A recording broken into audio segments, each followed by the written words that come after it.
continuar o nosso resumo virtual da semana do dia 17 de fevereiro ao dia 10 de março, mas as notícias nacionais, coisas que aconteceram no Brasil e que também são tão importantes quanto as internacionais. Notícias na tela. Raduan Nassar critica governo ao receber Prêmio Camões de Literatura. José Serra pede demissão do Itamaraty por problemas de saúde.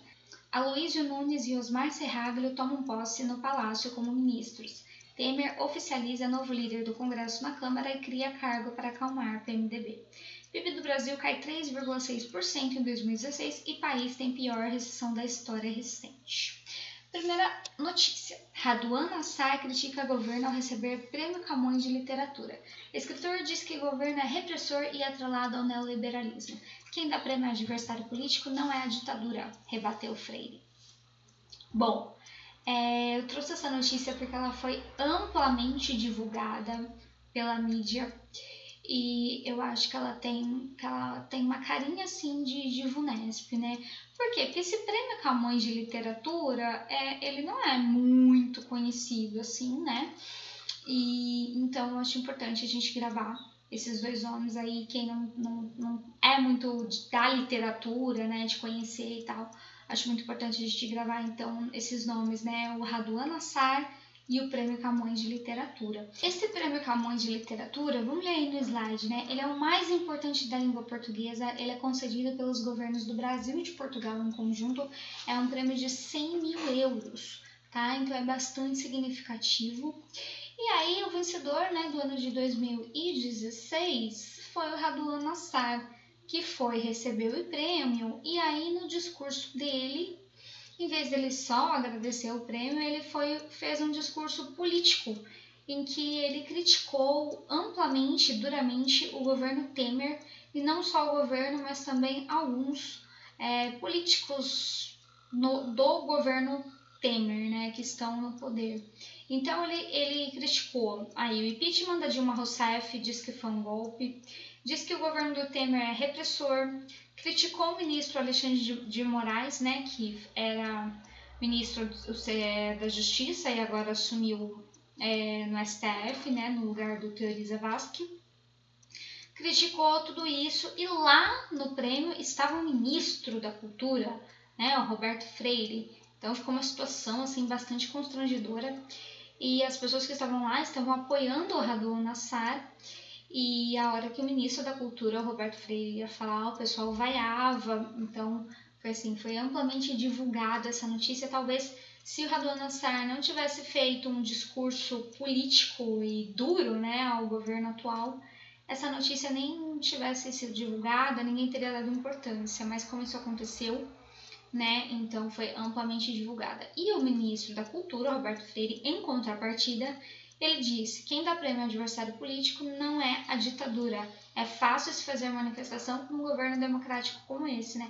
E o Raduan Nassar tinha criticado o governo, dizendo que não era um governo democrático. O ministro da Cultura vai e fala: não, se a gente não fosse um governo democrático, a gente não ia dar o prêmio para você, que é contra o nosso governo, né? A gente está fazendo isso porque a gente é democrático. Mas é claro, obviamente, ficou uma situação muito chata.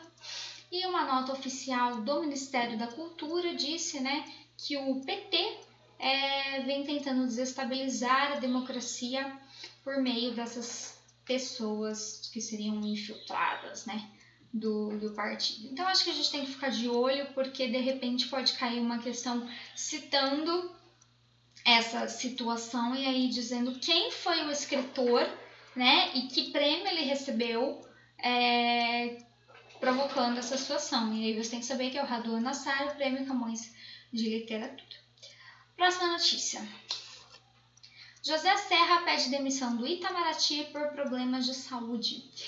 Por que eu coloquei essa notícia, né? Porque o José Serra, né, ele entrou já em maio do ano passado, assumiu a pasta do Ministério das Relações Exteriores, tá? E a gente teve várias baixas no governo do Michel Temer, né, com os ministros, vários ministros que já caíram, que já pediram demissão por estarem envolvidos em uma série de problemas, né, inclusive corrupção e tal. E aí mais um ministro que deixa o governo do Michel Temer, né? Mas dessa vez segundo o José Serra, por problemas de saúde. Então, ele pediu demissão por problemas de saúde que o impedem de viajar ao exterior. Segundo ele, o afastamento será de 4 meses, tá? E aí, na próxima notícia, quem entra no lugar do José Serra? Quem entra, então, é o Aloysio Nunes, que assume, né? Já assumiu, inclusive. E o Osmar Serraglio, que também toma posse no lugar do Alexandre de Moraes, que foi para o STF, no lugar do Teori Zavascki, que morreu. Então, senador do PSDB São Paulo assume o Ministério das Relações Exteriores no lugar de José Serra. E deputado do PMDB do Paraná o Ministério da Justiça, na vaga deixada por Alexandre de Moraes. Então, no próximo slide, eu trouxe uma foto aí dos dois, do lado esquerdo, Aloysio Nunes, do lado direito, Osmar Serraglio, e pra gente saber um pouquinho quem é os dois, né? Então, Aloysio Nunes é um senador do PSDB de São Paulo, ele é advogado e ele está na militância política já há muito tempo. Desde a época da ditadura, ele fazia parte aí, da ANL, Aliança Nacional Libertadora, tá? Ele foi exilado do Brasil, participou de assaltos, né? A gente tá até nessa reportagem aí do G1, vocês podem acessar. E daqueles assaltos que eles faziam, né, para tentar fazer as trocas com os presos políticos, né? Acabou sendo isolado, mas depois voltou e aí entrou como deputado, senador e não parou mais. Enfim, então agora o Aloysio Nunes, então, ele assume, tá? O Ministério das Relações Exteriores no lugar do José Serra, tá? E ele, só aí ali embaixo, o Aloysio, ele estava como líder do governo do Senado. Então, um cargo que passa para o Romero Jucá, tá? E o Osmar Serraglio, que é esse senhor da direita, ele é deputado pelo PMDB do Paraná, também é advogado e já está no 5º mandato parlamentar, tá? E agora sim, ele assumiu, né, o cargo de ministro da Justiça no lugar do Alexandre de Moraes, que foi para o STF, mas a sua indicação não foi não foi unânime, tá? Entre os membros do PMDB. Aí, o que o Temer faz para agradar esses outros membros? Na próxima notícia, Temer oficializa novo líder do governo na Câmara e cria cargo para acalmar o PMDB, tá? Por causa dessa insatisfação. Aí, o pessoal do PMDB achando que estava participando pouco do governo e o Temer, por sua vez, precisa de uma base forte no Congresso para conseguir que as suas votações, que as suas propostas de lei sejam aprovadas, né, pelas votações. Então aí, o deputado Aguinaldo Ribeiro, do PP, da Paraíba, o novo líder do governo na Câmara, sai André Moura. E aí o Temer cria o cargo de líder da maioria, tá? Que o deputado Lelo Coimbra, do PMDB de Espírito Santo, assume. Então, tudo isso para reforçar a base de apoio e garantir a votação de propostas do governo, como a reforma da Previdência, né? E também agradar mais essas pessoas, esses políticos aí do partido que queriam uma representação mais atuante nos principais cargos ali do governo. Bom, então é isso. Só queria comentar mais um aspecto. Esse título, eu peguei essa notícia do UOL Estadão, tá? Do dia 24 de fevereiro. E aí a gente tem um título, que a gente chama em jornalismo de título encampado, né? É quando o jornalista compra aquela ideia. Eu não gosto de trazer muitas notícias que trazem em si, carregam consigo uma opinião declarada, sabe? Como essa. Mas eu procuro sempre, né, trazer notícia que seja mais informativa possível. Eu não vou dizer imparcial, porque toda notícia carrega um pouco de parcialidade, tá? Porque todo mundo tem a sua opinião, tem a sua visão de mundo, mas que esteja mais informativa, mais objetiva possível. Eu peguei essa notícia mais para a gente resumir, mas vejam esse título, que esse título ele expressa uma opinião, né? Porque ele fala, cria cargo para acalmar PMDB, né? Se ele simplesmente tivesse colocado cria cargo, ok. A notícia estaria informando apenas. Mas aí, para acalmar o PMDB, já traz uma visão de mundo de que esse cargo foi criado por uma necessidade não objetiva, né? Do tipo, precisamos desse cargo para resolver questões pendentes relacionadas a tal coisa.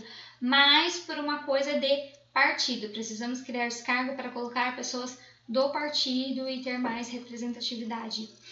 Então, assim, quando se trata de um artigo, né, assinado, a gente sabe que é normal o artigo trazer opinião e o artigo ele é feito para isso, para levar a opinião do articulista, que é quem escreve. Mas as notícias de informação não, elas não deveriam trazer essa carga subjetiva. Só explicando para vocês, isso é uma coisa para a gente refletir, porque eu acho que muita gente ainda lê o jornal e acredita que tipo está lendo e que aquele jornal está apenas tentando informar, quando na verdade não está, né? Aquele jornal está carregando uma ideologia que está tentando embutir em você. Então é importante a gente ler as palavras, porque as palavras elas carregam muitos significados subjetivos que a gente não consegue ver. Então é importante ficar ligado nisso, tá? Próxima notícia e última. PIB do Brasil cai 3,6% em 2016 e país tem pior recessão da história recente.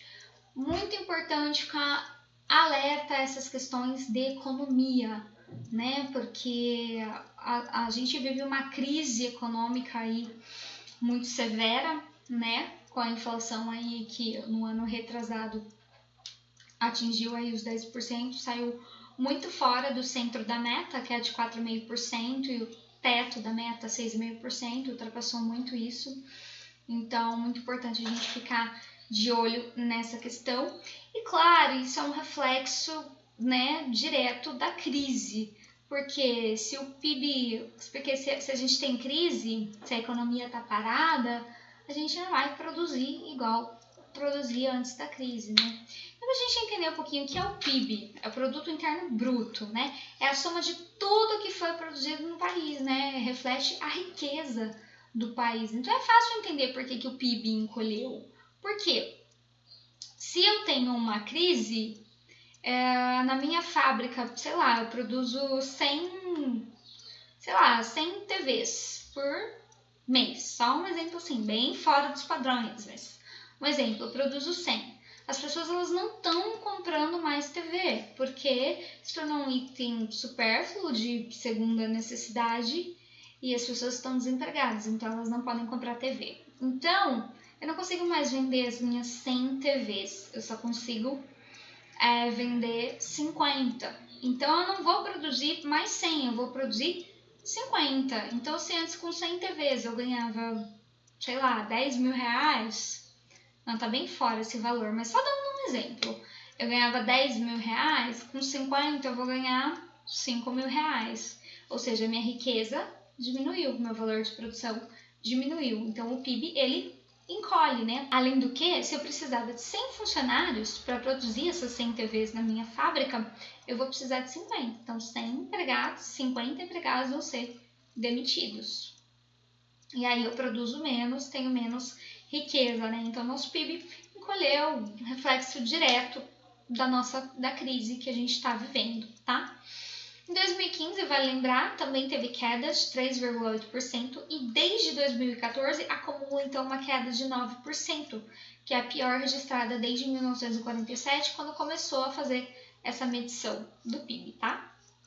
Então, em 2016, o nosso PIB foi de 6,26 trilhões de reais, é bastante, mas significa que houve uma queda de 3,6%. Agropecuária responsável por 6,6%, indústria 3,8% e serviços 2,7%. A expectativa para 2017, aliás, é a volta do crescimento de 0,49% do PIB, segundo a pesquisa Focus do Banco Central, tá? Então, assim, já estamos aí em 3 anos de recessão seguidos e agora a expectativa é que a economia volte a crescer, que a inflação volte para o centro da meta, né? O ano passado a inflação já foi menor, foi de 6 e alguma coisa por cento, se eu não me engano 6,5%. Esse ano a expectativa já é que a inflação volte para o centro, né? 4,5%. Taxa Selic também diminua, que atualmente está em 14%, também diminua. E com a melhora, digamos, da economia, que o nosso PIB volte a crescer, voltemos a produzir mais, criar mais riquezas para o Brasil. É o que a gente espera, né? Porque a situação tá bem complicada, assim mesmo. Nós, da nossa geração aqui, nascidos ali década de 90, geração Y, a gente não pegou aquela época da inflação, daquela época dos fiscais do Sarney, né? Quem estudou história lembra disso, né? Que a inflação, ela variava todos os dias, as pessoas tinham que ir no supermercado, assim, fazer aquela compra do mês, estocar comida, por causa que a inflação ela mudava, o pessoal ficava com aquela maquininha, né, de ticar o preço, e ticava de manhã e à tarde já era outro preço, que é uma situação que a Venezuela está vivenciando hoje, né, inflação altíssima. A gente cresceu já, né, nessa transição aí, quando veio o governo do FHC com o real, se estabilizou tudo, então pra gente é uma coisa meio que assim nova, né? O que a gente está vivendo é essa alta dos preços, essa crise e esse empobrecimento, né? Em consequência. Mas vamos torcer para que tudo melhore, né? Porque as nossas perspectivas da nossa geração, elas não são das melhores, né? Em relação à reforma previdenciária, a reforma trabalhista, né? A gente não sabe o que vai acontecer, a gente não sabe se a gente vai ter previdência, né? Porque trabalhar até os 65 anos. E então o negócio é a gente ir se cuidando e fazendo uma poupancinha ali à parte, né? Porque as coisas elas estão mais difíceis, né? Apesar que a gente torce, lógico, para que a economia melhore, porque isso nos ajuda a arranjar emprego, mas outras coisas a gente ainda vai ter que ralar muito mais. Bom, então hoje essas eram as notícias que eu queria trazer para vocês e a gente volta agora no fim de março, trazendo o restante dessas notícias do mês de março. Espero que mais positivas do que negativas. Continuem comentando, se vocês quiserem pegar o slide da aula, está na descrição do vídeo, vocês podem baixar, acessar todas as notícias que foram utilizadas. Entrem no nosso Facebook, facebook.com/resumo virtual, posto lá diariamente notícias importantes. E se vocês quiserem fazer o curso de redação, se vocês tiverem interesse no pacote de correção de redações, é só entrar em contato pelo e-mail leticiadfg@gmail.com. Um beijo e até lá!